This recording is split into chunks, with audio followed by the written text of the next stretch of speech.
најважно и најкарактеристично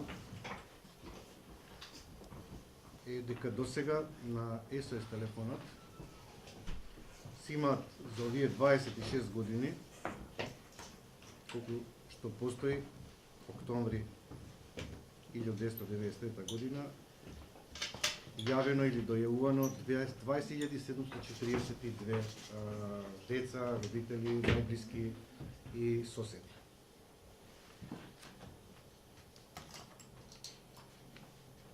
Иако бројот на дојави минатата година е многу мал, 107, или комуникации остварени со дојавувачите 130 пати, она што загрижува дека од 2013 година, кога за прв пат ни се јавува проблемот детска сиромаштија, до 2019 година тој е меѓу првите 3 рангирани како најкарактеристични дојави, ситуации и проблеми со кои се соочуваат децата во Република Македонија.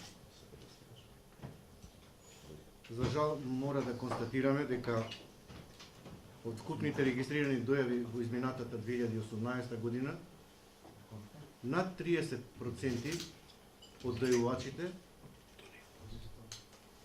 се пожалиле, изразиле загриженост за својата екзистенција, за својот живот, биле поврзани со детската сиромаштија.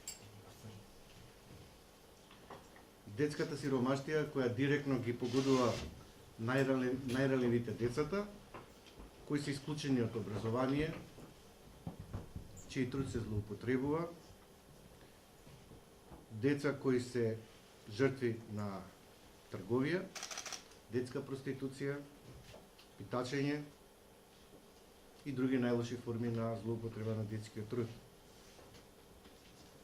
Република Македонија ја има подпишана Конвенцијата за правата на детето и меѓународната и Конвенцијата 182 од Меѓународната организација на трудот, каде што се има заветено и гарантирано за достоен детски живот, и ги повикуваме државните институции, бидејќи кога отсуствува грижата и капацитетот на родител, а во услови на сиромаштија ни родителите не можат најсоодветно да се снајдат, државата е таа која треба да им помогне. А помагањето е многу едноставно. Овие деца треба во раниот детски развој да се вклучат во градинка, да добијат бенефиции од страна на државата, да стекнат други животни навики, да не бидат дискриминирани по социјалниот статус, да им се обезбедат топли обувки, облека, храна, и на тој начин ќе имаме помалку едно дете на улица и на време ќе може да се работи со овие деца за да можат да стигнат и до задолжителното основно образование. Значи да не дозволиме нивна регрутација како деца питачи или пак деца чиј труд се злоупотребува. Што повеќе децата се вклучат во образованието, толку имаме поголема шанса да ја намалиме детската сиромаштија и да ставиме крај на трансгенерацијскиот начин на обезбедување на екзистенција. Вториот проблем со кој се соочуваме, кој исто така е меѓу првите 5 во изминатите години, е семејното насилство, каде што најчесто децата се директни и индиректни жртви на меѓусебните физички, психички и други препирки меѓу брачните партнери. Трет по важност и најкарактеристичен како проблем со кој се соочуваат децата се бракоразводните постапки.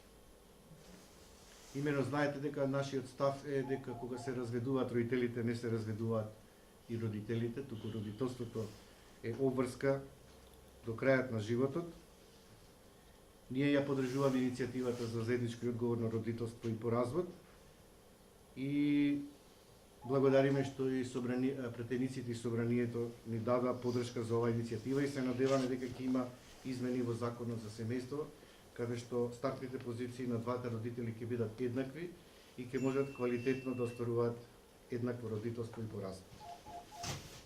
И последната најкарактеристична појава, за жал Имавме неколку случаеви на меѓуврснички тепачки и насилство во основните и средни училишта, и меѓуврсничкото насилство, така наречен булинг, каде што опфаќа и психичко насилство, каде што опфаќа и физичко насилство, но каде што опфаќа и сајбер насилство. Меѓуврсничкото насилство е многу важно да го препознаат и родителите, и наставниците, и децата.